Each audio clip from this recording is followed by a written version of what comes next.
With the 2025 NHL trade deadline just a couple of weeks away, I started to wonder, what were the worst NHL trade deadline deals in recent memory? Today we're going to be taking a look at a bunch of NHL trades that shook up the NHL that ultimately backfired in a major way. But if you guys are enjoying the videos, make sure to hit that subscribe button if you're new. A lot more content coming up for the deadline this year that you won't want to miss. And without further ado, let's get straight into the worst trades in recent memory. Now, getting us started today, let's go on to one of the worst NHL trades of recent memory, not even just for the trade deadline. Let's go on to the Tampa Bay Lightning acquiring Tanner Jeannot from the Nashville Predators. This was an absolute fumble of a deal. The Lightning back in 2023 acquiring Jeannot from Nashville. In exchange, the Predators got Cal Foote, a 2025 first rounder, a 2024 second rounder, and 3 picks in 2023, a third, a fourth, and a fifth.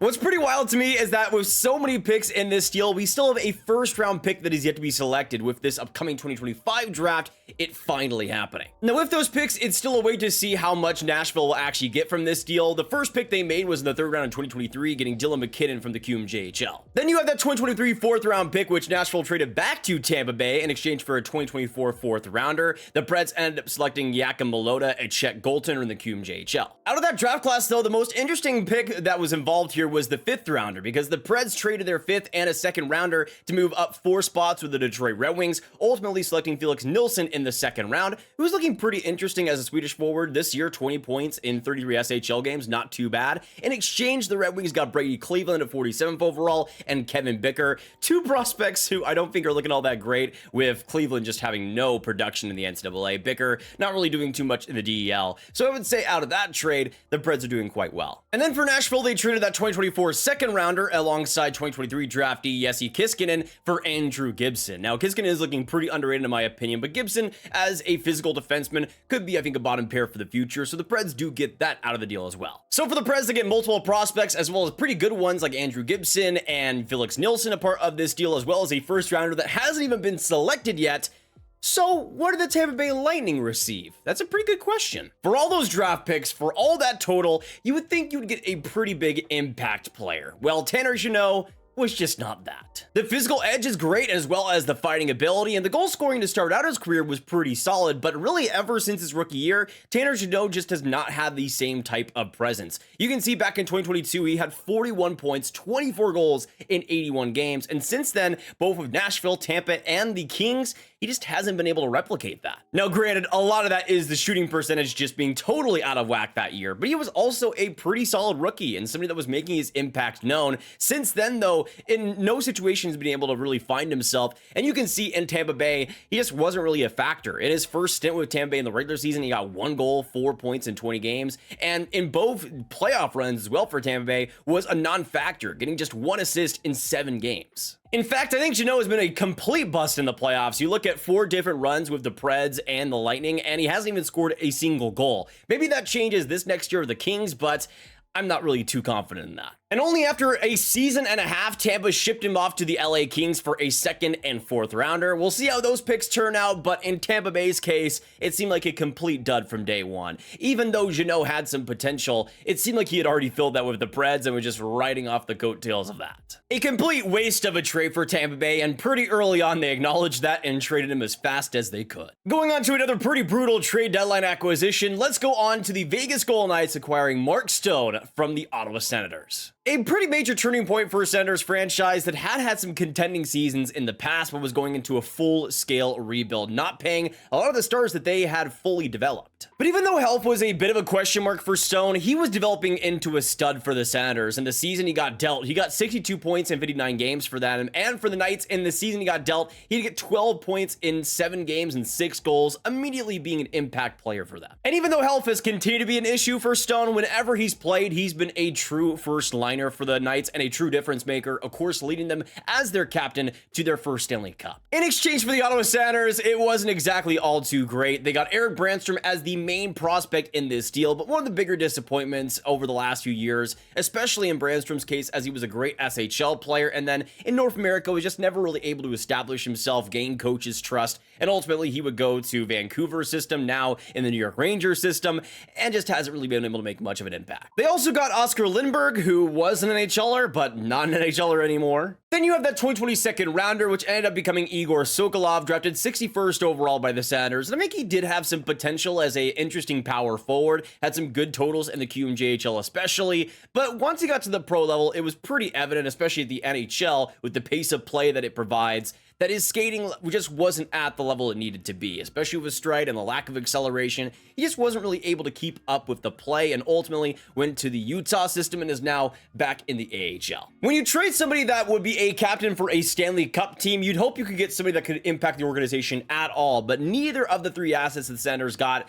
really impacted the NHL team whatsoever. Now going on to a much older trade here dating back to February of 2016, we go on to another deal involving a future Stanley Cup champion that made the team trading him really pay, which saw Justin Schultz getting traded to Pittsburgh in exchange for a 2016 third-round pick, which would become Swedish defenseman Filip Berglund. Now the thing is here, Justin Schultz was quickly becoming a pretty solid player for this Oilers team and this Oilers franchise. You can see back then, he was a player that had come up a couple of pretty solid 30-plus point seasons. The year he got traded, the production did dip a little bit, but it seems like the Oilers were counting on that production dipping and weren't really sure what to make of him in the future. As you can see, he immediately got traded to Pittsburgh and immediately won back-to-back Stanley Cups as a major part of that decor.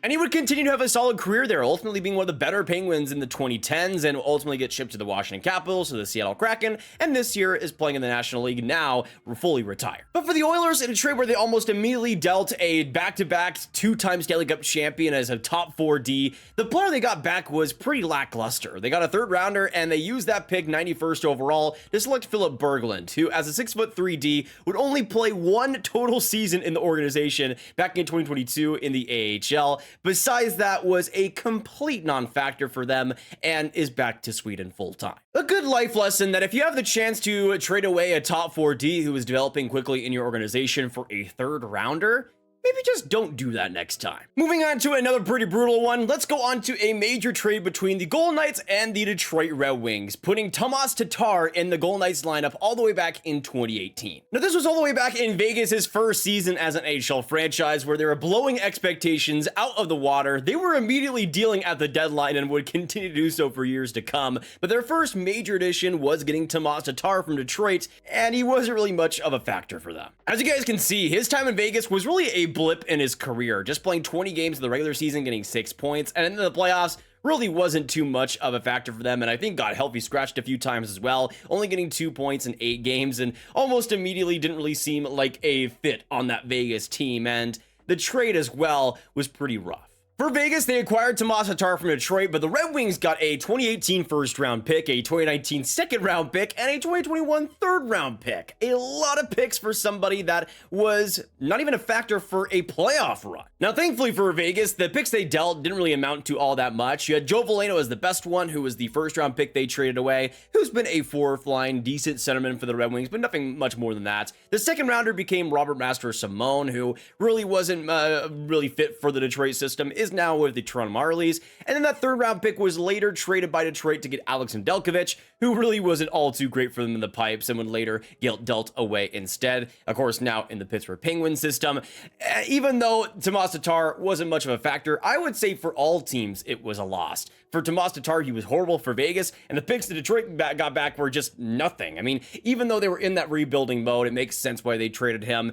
It just didn't really amount to much in the end, and unfortunately for both teams, was just kind of a waste. And the sad thing is, Tatar was the gift that kept hurting the Vegas Golden Knights, because he would later be a part of that huge Nick Suzuki trade where the Knights got Max Pacioretty, who just did not really work out for them. In exchange, the Canadiens got Tatar, Suzuki, and a second-round pick, with Tatar almost immediately turning his career around with the Montreal Canadiens. So, not great. Now on to another contender that was looking to bolster their top 6 that ended up failing completely. Let's go on to the Toronto Maple Leafs trading for Nick Foligno. This was an absolute whopper of a 3-team trade where the Toronto Maple Leafs got Nick Foligno. In exchange, they traded a bunch of picks, getting rid of their first-round pick to Columbus, their 4th-round pick in 2022, and also giving San Jose a 4th-rounder in 2021. Now, there were actually 2 players going back to the Leafs in this trade, and we'll get into the second one in a second, but really the prize of the ball was Nick Foligno for the Leafs. Leafs, and somebody that going up to that point was a pretty solid power forward, but you could kind of have the writing on the wall a little bit, at least in his last season with Columbus, where he got 16 points in 42 games, wasn't really much of an offensive producer. He goes to the Leafs and is pretty much the exact type, same of player. You see in 7 games, got 4 assists, 4 points, and in the playoffs, only had 1 assist in 4 games. For the Leafs, that it was especially at that point where they were looking for rentals to really boost up their playoff performance, and Nick Foligno was just the worst among them by far. Now, the Leafs also got Stefan Noesen, Plano-born Texas stud, somebody that was also a part of this deal, but is somebody that the Leafs, I think, pretty much mismanaged. He was somebody that was in the AHL at points, but up to that point hadn't really broken out to the NHL. But you can see pretty much right after that point is where teams like Carolina and teams like the New Jersey Devils now are getting the most out of him. Imagine if the Leafs kept Noesen in their system and were able to get the type of player he is today. That would be such a boost to their wing depth, but unfortunately, didn't work out that way. Now, this is another deal kind of like the Tatar deal where the picks haven't been incredible up to this point. Of course, they traded a first-round pick, which ended up becoming Carson Kuhlman's, who is a decent all-around D-man, but hasn't really been able to make much of an impact at the pro level, especially for Columbus, where he's yet to play an NHL game up to this point and likely won't have much of a career. But you do have Evan Cartwell as a 4th-rounder, who I like quite a bit, somebody in the San Jose system that they got back, somebody that has already scored a goal in the NHL and looking like a very solid AHLer at least. We'll see if he actually does have a future there, but I could see him being a 4th liner potentially. Now, it's interesting because they had another 4th rounder that they traded, and it went through a bunch of systems. They ended up trading Matthew Olivier for the 4th round pick, and they got the pick back, which ended up becoming Dennis Hildeby, who was looking like a pretty solid goaltending prospect in the system, likely more of a fringe backup player, though, than an actual starter. This is another trade that I feel like was just a mess for all teams involved. You had a player like Nick Foligno, who was a big leader for that Columbus team, and it felt like for the Blue Jackets, they were kind of all over the place after that deal for a while. They're now just finally starting to recover from that, and you have all the players in the deal here with players like Stefan Noesen, who just would not work out in Toronto. The prospects that went back, I mean, for Columbus, Kuhlman's doesn't really seem like much of a factor there. Really, the big team that is maybe a winner is San Jose, getting a player like Cardwell as a part of this deal, being a 3rd-team broker, but really everybody didn't really get much from this trade all around. Now we go on to one of my favorite trade deadline trades to talk about here. One that absolutely devastated me when it happened, but would later turn into a major success. Let's talk about the Anaheim Ducks trading for Patrick Eaves. On the surface, it wasn't that bad of a trade for both teams. Patrick Eaves goes to Anaheim and actually plays pretty well there for the Ducks. In exchange, the Dallas Stars would get a 2nd-round conditional pick in the 2017 draft, which seemed at the time pretty fair value. And to start things out, Eaves was looking like a pretty great fit for the Ducks, and somebody that I thought was a really underrated player back then, especially for the Stars. You can see what he was able to do in 2017, getting 21 goals, 37 points in 59 games. That was not a very good Stars team, but Eaves was really able to make the most out of every situation he was involved in. He went to Anaheim and was a pretty great fit there. In 20 games in the regular season, got 11 goals, 14 points, and in the playoffs, 4 points in 7 games. But there was a pretty big condition on that 2nd-round pick. If the Anaheim Ducks were to go to the Western Conference Final and Eaves play half the games, that pick would turn into a 1st-rounder. And who did that 1st-rounder become? Well, after the Stars selected Miro Heiskanen at 4th overall, they would later in the 1st round select Jake Ottinger at number 26. Yes, Patrick Eaves would later become Jake Ottinger, and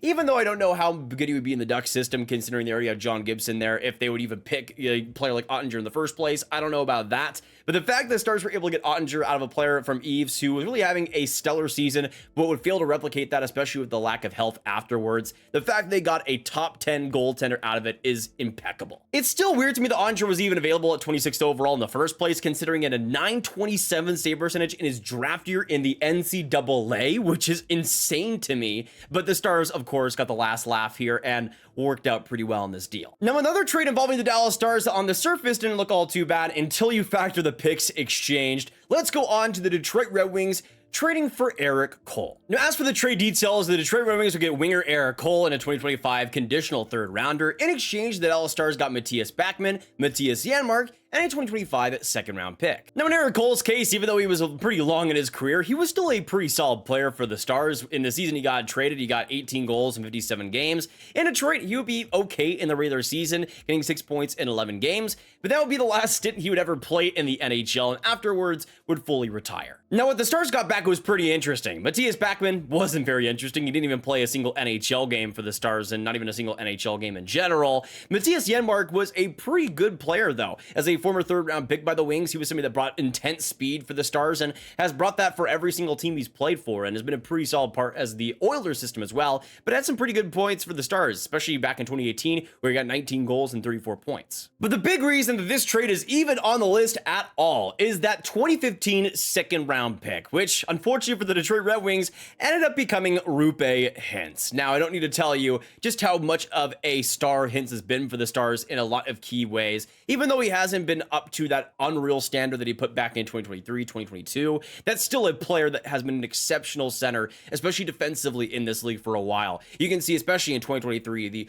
all-star season he had, getting 37 goals, 75 points in 73 games, and later in the playoffs, 24 points in 19 games. He was such a major component for that Stars offense, and even though I think he's dropped off a little bit, still, the player they gave up here is unbelievable. Unfortunately for the Detroit Red Wings, in trading top-end picks, it didn't really work out all too well in this era because there was another one that was even worse. Of course, the infamous Kyle Quincey to the Detroit Red Wings trade, featuring Quincey going to Detroit. In exchange, the Lightning got Sebastian Piche and a 2012 first-round pick. Now, what's interesting to me is that Kyle Quincey originally was the Detroit Red Wing, being a fourth-round pick by them in 2003. He was in their system before he got shipped off to the LA Kings, then with the Colorado Avalanche, and then the Detroit Red Wings would trade for him again for a first rounder plus a player, which to me back then is insane. I mean, he got 23 points in 84 games, but I don't think was that type of guy. They were obviously looking for some strength, some penalty kill ability from the back end, but even though he brought that at points, I don't think he was much of the player they really wanted him to be. He was okay, but really not fantastic in that role either. But what did the Tampa Bay Lightning get for that measly first round pick? Well, in exchange, Tampa Bay selected... Do you think they regret trading Kyle Quincey? Yeah, it ended up being Andrei Vasilevskiy, selected 19th overall by the Tampa Bay Lightning, and I don't need to tell you just how impactful Vasilevskiy has been for Tampa Bay, truly bringing them the biggest success they've had ever. And even though he's had his ups and downs, especially the last couple of seasons, this last year he has a .920 save percentage in 44 games. Considering how much Detroit has struggled in net throughout the last complete decade, the fact that Vasilevskiy is the one they traded away with the pick just makes that sting even more. Another one that I wanted to mention here was a pretty big trade deadline acquisition for the Boston Bruins, acquiring Rick Nash from the New York Rangers in exchange for Ryan Spooner, Matt Bolesky, Ryan Lindgren, and a 2018 first round pick and a 2019 seventh round pick. No, I don't think for Boston trading for Rick Nash to begin with was a horrible idea, but the amount that they gave up for him was astronomical. I mean, it was another situation like an Eric Cole where he played his last season with the Bruins in 2018 and was okay for them, was decent, but nothing much more than that, and wasn't really a big part of their team in the playoffs, getting 5 goals in 12 games, but not really a big part of their playoff push. And the problem is what they gave up, because the Rangers got a multitude of both players, prospects, and picks. They got Ryan Spooner, who actually was much better for the Rangers than Rick Nash was for the Bruins after the trade happened. He got 16 points in 20 games for them. Wouldn't replicate that afterwards, but still had a pretty good Linsanity run. They also got Matt Bolesky and prospect Ryan Lindgren, who was an interesting one. A curious player that the Bruins would have traded because I think he was a perfect Boston Bruin for them, but right afterwards would immediately be in the Rangers system after graduating from the University of Minnesota. And then you could see just a consistent physical edge with him, even though I would say the last couple of years has been a little bit iffy for him, especially this season.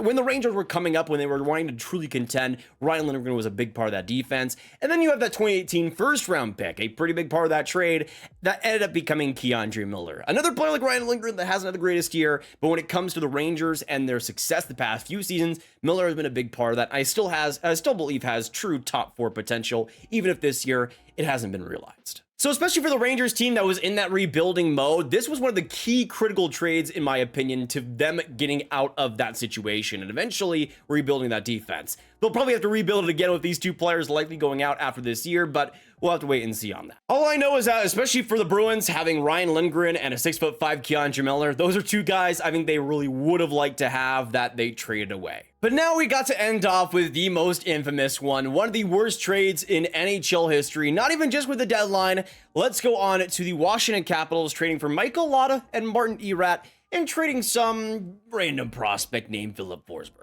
Now, random is really giving the Capitals too much credit because they drafted him 11th overall in the 2012 draft, and it's interesting that some of the stories going around where the Capitals didn't really want Forsberg all that much, but he dropped to them, and they were just like, okay, we'll just make the selection, which makes him getting traded from Washington a lot easier to understand, but we can see what they traded for. With Washington getting Martin Erat and Michael Lotta. I liked Michael Lotta in a couple of NHL games. He was okay there, but not really great in the actual NHL. And they also got Martin Erat, who was a solid player back then, sure, but wasn't really all that much of a superstar for them. You can see in the after he got traded in the regular season and the playoffs, only had one goal for them in that 2013 season. And then in 2014, he had one goal in 53 games, 23 assists, sure. But after that was shipped off to Phoenix and would later have one more season after that and going to the KHL right afterwards.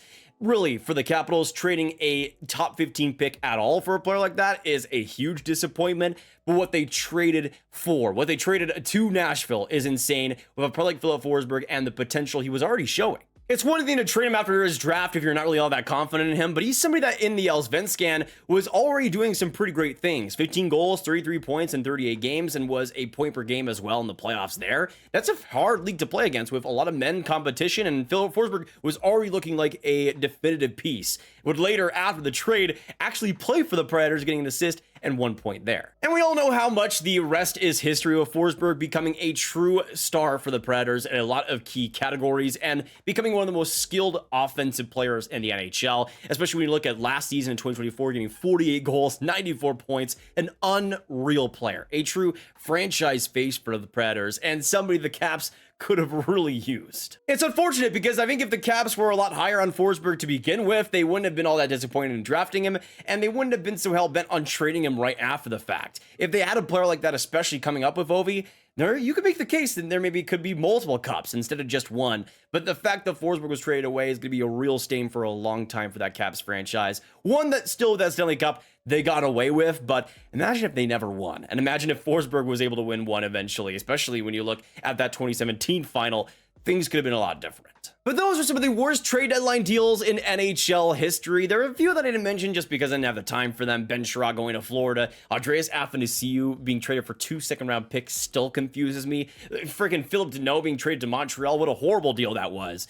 But those are the ones that I want to talk about today. If you guys did enjoy, make sure to hit that like button, hit that subscribe button, and hit that notification bell. Comment down below, out of all these deals, which do you think is the absolute worst? Let me know your thoughts down below on that. And of course, make sure you hit that like button, hit that subscribe button, notification bell, and share the video with all the hockey fans you guys know online to get the worst trade deadline deals out to them. And click on this card for all my trade content right in one playlist. My name is Nathan, and I hope you have a fantastic hockey day, and goodbye.